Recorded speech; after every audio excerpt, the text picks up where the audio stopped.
তোমাদের একটা ভালো জিনিস দেখাচ্ছি।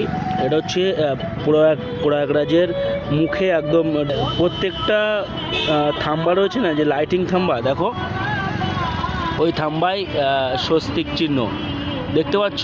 আরও ঢুকবো, দেখতে পাবে তোমরা। এই দেখো চিহ্নটা, দেখো দুর্দান্ত জায়গা।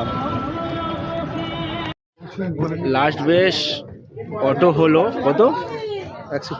120। চলো দেখা যাক। আর প্রয়াগরাজে গিয়ে নাহেঙ্গে মানে বাংলায় চান করেঙ্গে দেখাবো, ঠিক আছে বন্ধুগণ। আমরা 120 টাকার অটোয় পৌঁছে গেছি।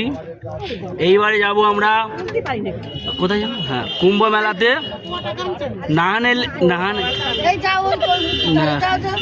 नहाने के लिए जाएंगे, ठीक है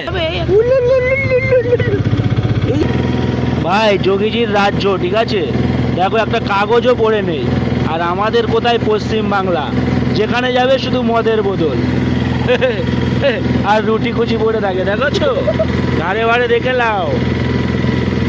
এই হচ্ছে আমরা বাঙালি, বুঝলা।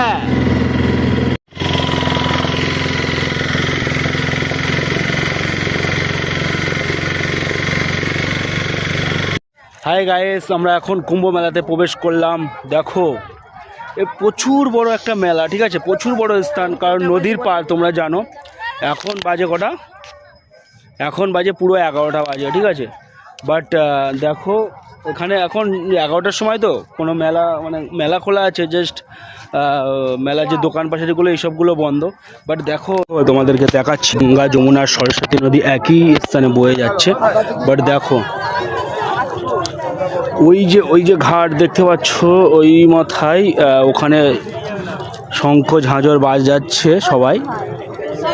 আর এখানে মোটামুটি চান করার জন্য এখানে জল আছে। এই যে তোমরা হয়তো ভিডিওতে দেখেছো, অনেক ভিডিওতে এইগুলো দেওয়া আছে। कितना लोग रात में नहाने के लिए आया है?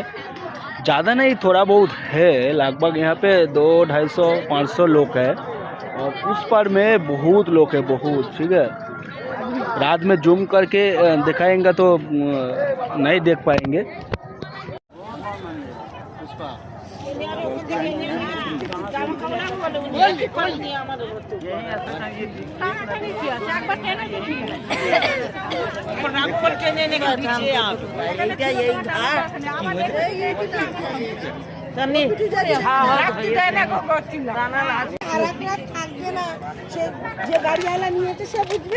গাইস এখানে দেখতে পাচ্ছ যে এই যে পুঁটলি যেগুলো বলে আর কি, এইসব বাঁধা আছে কাপড়, এগুলো হচ্ছে ফুল। কারণ এখানে এই 11টার সময় কে আর ফুল নিয়ে বসে